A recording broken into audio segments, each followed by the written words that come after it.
যে কপালে সেজদা নাই সে মানুষ হবে না, ওটা তো ইবলিস।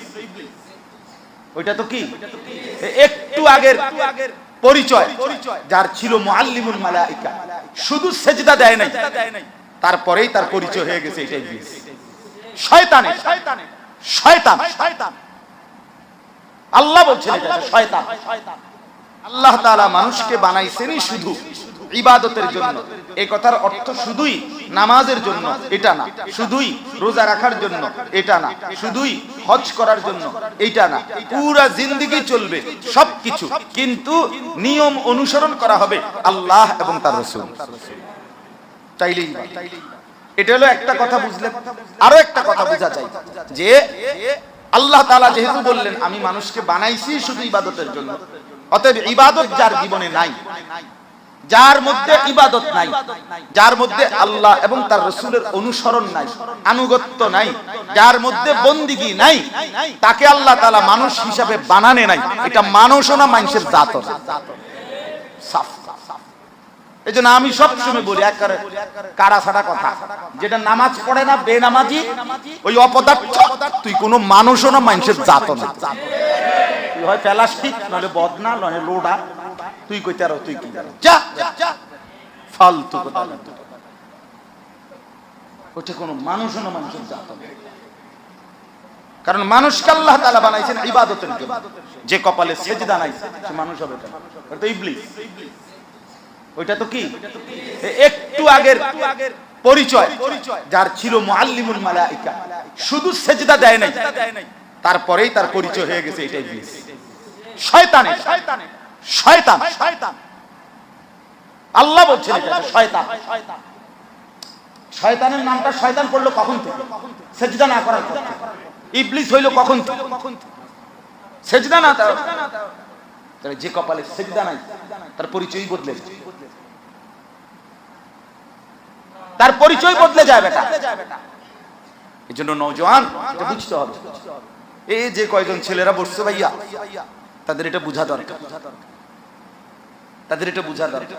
মানুষের পরিচয় এই প্রতি মিনিটের মধ্যে চুল কেবল পিছনের দিকে ফিরানো, হ্যাঁ জি না, জি না, সিবা ফ্যান পিন্দন, খারাইয়া মতন, আর বই বই মোবাইল টিপন, এর নাম মানুষ? হ্যাঁ জি না, জি না। পরে মানুষ বলে না, মানুষ তাকেই বলে যে গোলামি করে, যে বন্দিগি করে, যে রব চিনে না সে মানুষ কি, যে মনিব চিনে না সে মানুষ কি, যে সেজদা বুঝে না সে মানুষ কি। হায় মুসলমান, আপনারা আপনাদের ছেলেদেরকে মানুষ বানাইতেছেন, উনি ওনার ছেলে মেয়ে মানুষ করছে সারা রাত। খোদার 365 দিনের এক বছরে ছেলে কোনোদিন ফজরের নামাজ পড়ে না, তারপরে বলে ফুলা মানুষ করছে। কি কোন সাতা ভাত খান না সিরে ভিজাইয়া খান, বুঝি না কি পোলা মানুষ করছেন। এটা সারাটা বছর আপনার মেয়ে বেপর্দা, প্রতিদিন বেপর্দা, এত বড় অসভ্য, বেহায়া, নির্লজ্জা, বেহায়া মেয়ে, এটা মুসলমানের মেয়ে হয় কিভাবে? আর আপনি তারে মানুষ করলেন, তারে মানুষ করলেন। সে ছিল মানুষ, তারে আল্লাহ তাআলা বানাইছিলেন মানুষ, তারে আল্লাহ পাঠাইছিলেন মানুষ, আপনি তারে জানোয়ার বানায় দিয়েছেন। মানুষ বানানো ছিল মানুষ, মানুষ থেকে বদলাই দিয়েছেন, হাইওয়ান বানায়। এজন্য এটা বোঝা দরকার, খেয়াল করা দরকার। 30 বছর ধরে যার ঘরে রঙিন টেলিভিশন চলে, এই মুসলমান মনে রাখবেন, আপনি জবাব দিবেন, এখন জবাব দেন। যাদের ঘরে প্রতিদিন রঙিন টেলিভিশনে নাচ গান, নর্তকীর ছবি, টেলিভিশন নাটক, সিনেমা, হিন্দি সিরিয়াল চলে, আপনার ঘরে এই বউ বাচ্চারে আপনি মানুষ করতেছেন হ্যাঁ না জানোয়ার বানাইতেছেন? জবাব দেন এখন, নিলে তর্ক করেন, বলেন, দাঁড়ান। আপনার কাছে বিকল্প কোনো জবাব থাকলে বলেন, অসুবিধা কি? বলেন। নাচ গানের মাধ্যমে মানুষ তৈরি হয়, অবৈধ প্রেম আর ভালোবাসার এই দৃশ্যগুলো দেখাইলে এর দ্বারা মানুষ তৈরি হয়। তো কি করতেছেন? কি বানাইতেছেন? হ্যাঁ, জিন্দিগি মানে বনবিরি, জিন্দিগি মানে ফাঙ্গাস আর তেলাপিয়া, জিন্দিগি মানে দুন্দুলার করলা, বুঝেন না? হ্যাঁ হ্যাঁ, এর নাম জিন্দিগি। ভাত কতটি খাও না চিতইয়া ঘুমান,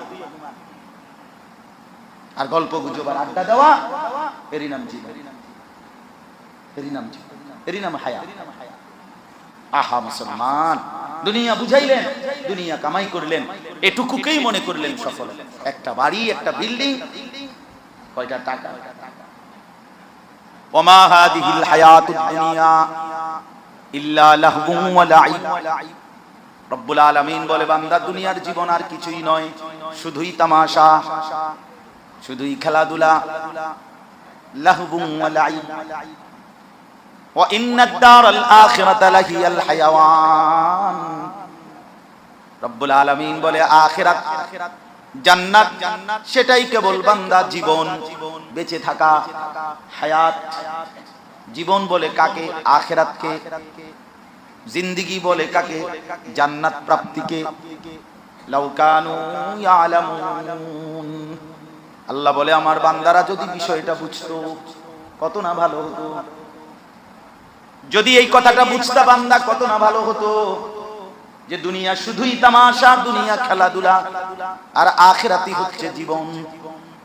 ওয়ালামু আন্নামাল হায়াতুদ দুনিয়া লাইবুন ওয়া লাহবুন ওয়া যিনাতুন ওয়া তাফাখুরুন বাইনাকুম ওয়া তাকাসুরুন ফিল আমওয়ালি ওয়াল আওলাদ। আল্লাহ বলে, বান্দা শুনে নাও, দুনিয়ার জীবন কি?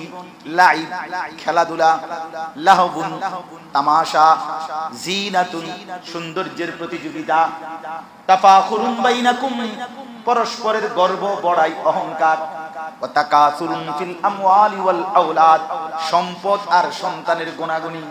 টাকা কত, জিফুত কয়জন, নায়নাতকুর কয়জন, এই যে এতটুকুই দুনিয়া। আল্লাহ বলেন, এটুকু দিয়ে যদি দুনিয়া শেষ হয়, খেলাধুলা, তামাশা, সৌন্দর্য, অহংকার আর সন্তানের হিসাব আর সম্পদ, টাকার হিসাব, এটুকু দিয়েই যদি দুনিয়া শেষ হয়, তাহলে কি হবে?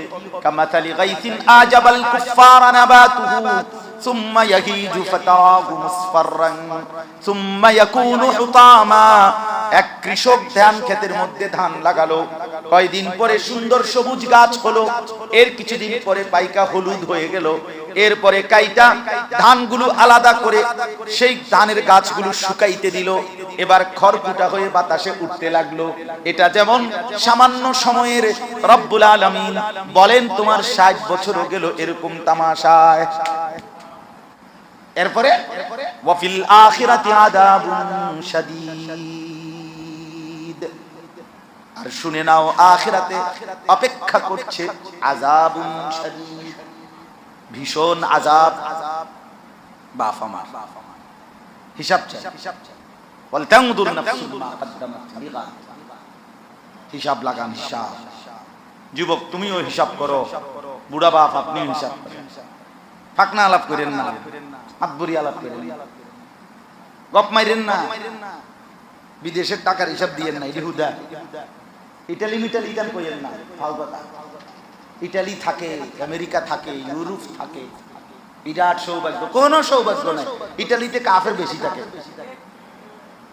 আমেরিকাতে কাফের বেশি থাকে। এটা যদি খুব সৌভাগ্যের জায়গা হইতো, তো সব ইমানদার, তাহাজ্জুদ গুজার হেনে থাকে। কথা বলেন না? এটা খুব আহামরি দান, খুব বলার মতো কিচ্ছু না। এই জন্য যে জীবনে গোলামি না, যে জীবনে বন্দিগি নাই, এটা কোনো জিন্দিগি না। ওরা মানুষ না। তাহলে যে ঘরের স্ত্রী পর্দা করে না, সে মানুষ কিভাবে?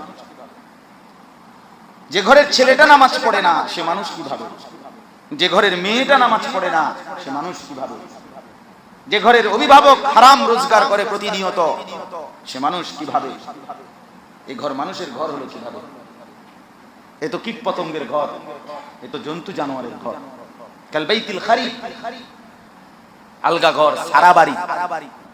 সারা বাড়িতে সাপ থাকে, বিচ্ছু থাকে, কেচ্চা থাকে, ইন্দুর থাকে, বিড়াল থাকে, কুকুর থাকে, জন্তু জানোয়ার, কীট পতঙ্গ থাকে, মানুষ থাকে না। রাসূলুল্লাহ সাল্লাল্লাহু আলাইহি ওয়াসাল্লাম বলেন, যে ঘরে, যে দিলে, মাসালুল বাইতিল্লাযী লা ইউযকারু ফীহি, এটাও আছে, আবার দিলও আছে, যে দিলের মধ্যে আল্লাহর জিকির নাই, এটাও রিওয়ায়াত আমি পড়ছি। আবার যে ঘরে আল্লাহর জিকির নাই, উভয়ের ব্যাপারে নবীজি বলছে সেটা আলগা বাড়ি, সেটা সারা বাড়ি, সাপ বিচ্ছু কীট পতঙ্গ জন্তু জানোয়ারের ঘরে।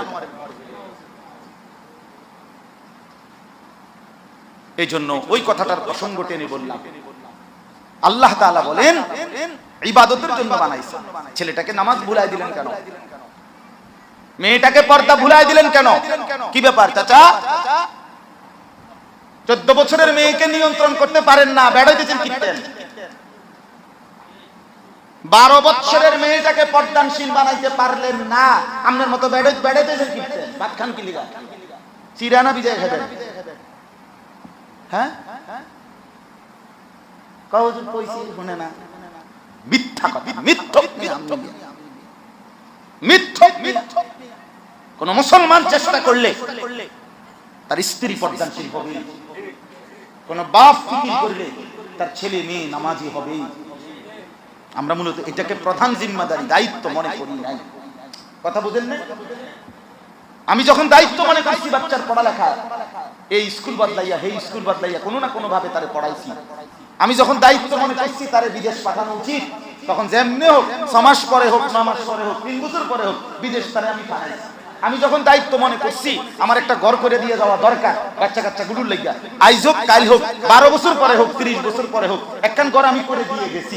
আমি যখন দায়িত্ব মনে করছি আমার জিফুতের লাগা কদ্দুর জমি কিনা দেওয়া দরকার, 30 বছর পরে হইলো কদ্দুর জমি আমি কিনা দিয়ে গেছি। যেটারে দিলের মধ্যে দায়িত্ব মনে করছে সেটা ঠিকই হইছে, এটারে দায়িত্ব মনে করে নাই, এজন্য স্ত্রীও পর্দানশীল হয় নাই, ছেলেও নামাজ পড়ে না, মেয়েও নামাজ পড়ে না, ঘরে আল্লাহর নাফরমানি ছাড়া আর কিছু চলে না।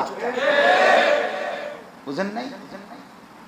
আপনার ঘরের টেলিভিশন আপনি বন্ধ করতে পারেন না, আপনি বেডুই না আলাপ করে, হ্যাঁ শুনে না, মিথ্যা কথা, বানোয়াটি কথা, এগুলো দুনিয়ায় বললে পার পাইবেন। আমাগো মতো হুজুরদের কাছে বলিয়া হয়তো বাচ্চা গেলেন আর কি, নিজেরা বলিয়া হয়তো বাচ্চা গেলেন আর কি। ফেরেশতা টাঙ্গাইয়া ফিটবো, টাঙ্গাইয়া একদম টাঙ্গাইয়া ফিটবো। কেন ভুলে গেলেন? 30 বছর ধরে যে ঘরে রঙিন টেলিভিশন চলে, এরা কতদিন ধরে আল্লাহকে ভুলছে বলেন? ওই ভাই বলেন, 60 বছর বয়স, এখনো যে চাচা বিড়ি সিগারেট খায়, উনি আজকে কতদিন ধরে আল্লাহকে ভুলছে? হ্যাঁ, 60 বছরের যে বয়স্ক মানুষ এখনো চা দোকানে রঙিন টেলিভিশনে নাচ গান নর্তকীর ছবি দেখে, এই চাচা কেমন শক্ত।